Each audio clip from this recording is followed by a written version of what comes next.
Hello everyone, royal kitchen कट्टा या YouTube चॅनेलवरती तुमचं मनापासून स्वागत आहे।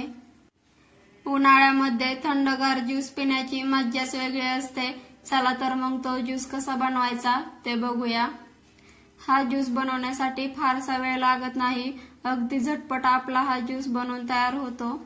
ज्यूस बनवण्यासाठी इथे मी कलिंगड चिरून घेतलेला आहे। आता आपल्याला याच्या बिया काढून घ्यायच्या आहेत। प्रत्येक लहान मुलाची समस्या असते, त्यांना कलिंगड नीट खाता येत नाही, कारण कलिंगडचा गाभा आतमध्ये असतो आणि कलिंगडचा रस हा तोंडाच्या बाहेर असतो। त्यामुळे तुम्ही जर त्यांना हा कलिंगडचा ज्यूस बनवून दिला तर ते आवडीने पितील। आता हे जे कलिंगडचे काप घेतलेले होते त्याचे आपण बारीक तुकडे करून घेऊया। तुम्ही जर चॅनेलवरती नवीन असाल तर चॅनेलला लाईक, शेअर आणि सबस्क्राइब करायला विसरू नका। तुम्ही इथं बघू शकता कलिंगडचे मी तुकडे करून घेतलेले आहेत।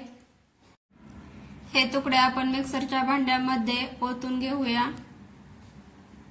आता यामध्ये आपण आईस क्यूब टाकून घ्यायचे आहेत आणि पाव वाटी साखर टाकायची आहे।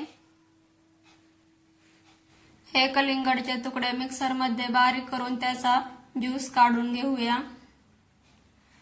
तुम्ही इथं बघू शकता मी ज्यूस बनवून घेतलेला आहे। आता आपण याला गाळून घेऊया।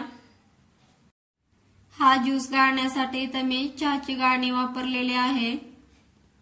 ज्यूस गाळण्याचं कारण म्हणजे यामध्ये जर बिया राहिलेल्या असतील तर त्या साईडला निघतात।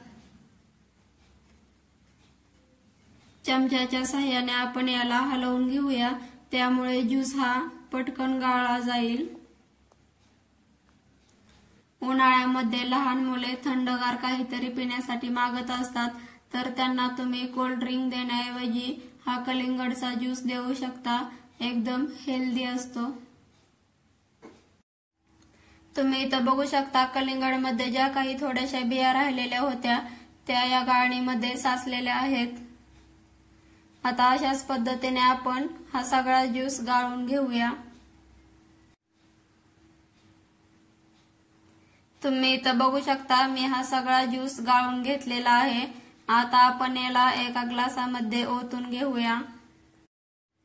तुम्ही बघितलं ना, अगदी 2 मिनिटात आपला हा ज्यूस बनवून तयार होतो। एकदम टेस्टी आणि लहान मुलांना आवडेल असा हा आपला ज्यूस बनवून तयार होतो। आता आपण यामध्ये बारीक चिरलेले कलिंगडचे तुकडे टाकून घेऊया, त्यामुळे कलिंगडचा ज्यूस हा आणखी टेस्टी लागतो। तुम्ही इथं बघू शकता आपला कलिंगडचा ज्यूस बनवून तयार आहे। कलरही एकदम सुरेख आलेला आहे।